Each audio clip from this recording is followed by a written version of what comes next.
कुछ दिन हुए नीलू बहन जी सुना रहे थे कि गुलजार दादी जी का कोई शारीरिक व्याधि के कारण ऐसा लगता था कि इस कारण इनको अवश्य बहुत पीड़ा हो रही होगी।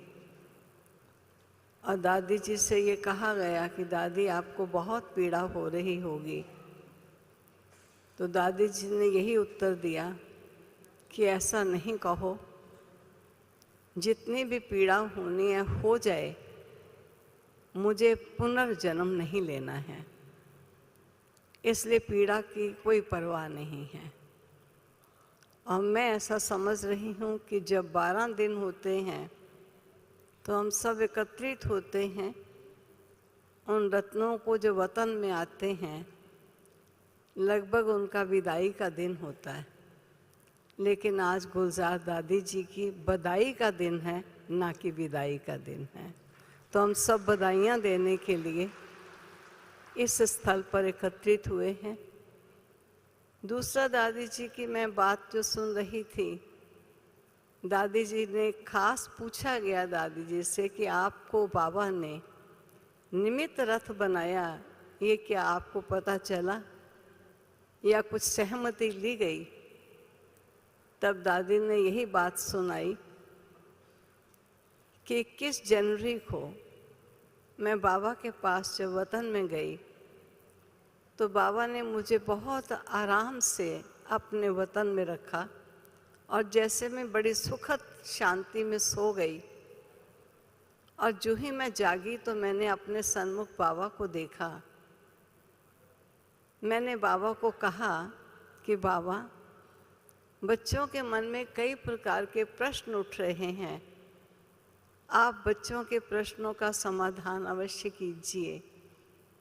तब बाबा ने उत्तर दिया कि मैं समाधान करके ही आ रहा हूँ। तो कहा, मैं समझती हूँ ये वही दिन था जब बाबा ने इस रथ को अपने कार्य अर्थ इस्तेमाल किया और तब से लेकर इस्तेमाल करते ही चले आए। शेष दादी जी के साथ रहने का मुझे बहुत सुंदर वर्षों का ही एक्सपीरियंस रहा, जो मैं एक बार सुना भी चुकी थी, लेकिन 2-3 बातें ही केवल सुनाना चाहूँगी क्योंकि समय का अभाव है। प्रथम बात यही है कि दादी जी का दिमाग मैं समझती हूँ बहुत तीक्ष्ण था। एक बार वो कह रहे थे कि मैं जब छोटी थी तो मुझे पढ़ाई का बहुत शौक था, लेकिन मुझे रुक्मणी दादी जो उनकी लौकिक में मासी थी, वो मुझे पढ़ाती थी, इंग्लिश टीचर थी, परंतु मुझे डांटती थी। तो मुझे आज तक समझ नहीं आया कि मुझे डांटती क्यों थी। मैं कोई ऐसी नालायक तो नहीं हो सकती। और सचमुच दादी का दिमाग बहुत तेज था। प्रारंभ में जब दादी दिल्ली में आए, मुझे भी उनके साथ रहने का उस समय सौभाग्य मिला। तो कहीं भी लेक्चर होता था तो कई बार जगदीश भ्राता जी को हम कहते थे, आप हमको लिखवा दो, क्या बोलना है हम वही बोलेंगे, क्योंकि अचानक कहीं लेक्चर जाना है। तो आधा लेक्चर गुलजार दादी जी लिख लेते थे, आधा लेक्चर मैं लिख लेती थी। और मैं जब याद करती थी तो मुझे याद करने में काफ़ी लंबा टाइम लगता था।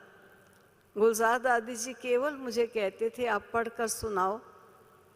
वो सुन कर के एक एक अक्षर लिख लेते थे और वो एक एक अक्षर से उस भाषण को इतने सुंदर शब्दों में संबोधित करते थे जैसे कि उनके अपने मन के भाव हैं, क्योंकि वो उन्हें भावों को अपना बना करके सुनाती थी। तो इस प्रकार दादी जी का दिमाग बहुत तीक्ष्ण था और बाबा ने इस रथ को अपना बनाया। मैं समझती इनकी जैसी विशेषताएं आम प्राणी मात्र में नहीं हो सकती हैं। जो स्वयं अव्यक्त बाप दादा ने एक बार महावाक्य उच्चारण भी किए थे, कितनी महान शक्ति को, सर्वशक्तिवान को अपने में समाना और इतना समय उसका पाठ चलाना, ये कोई संभव कार्य नहीं है। ये इसी रथ के लिए एक ऐसा समझेंगे आवश्यक रहा, क्योंकि ये रथ इस कार्य के लिए बहुत उचित था।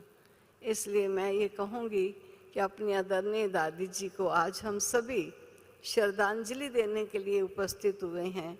श्रद्धांजलि के लिए साथ साथ हम बधाइयाँ देंगे कि बाबा ने भी कहा है कि मैंने इनको संपन्न करके वतन में लाया हूँ, और सचमुच ऐसी संपन्न आत्मा को फॉलो करने के लिए हम सबके एग्जाम्पल हैं। साकार बाबा को बहुत से बच्चे कहते हमने तो देखा नहीं था। अगर साकार को नहीं देखा तो गुलजार दादी को तो देखा ही था। इसलिए फॉलो करें उस प्यारे बाबा को जिन्होंने साकार दादियों द्वारा हमें एक वास्तविकता क्या होती है ये हमको दर्शाया, और हम अपने जीवन को धन्य धन्य समझते हैं। ओम शांति।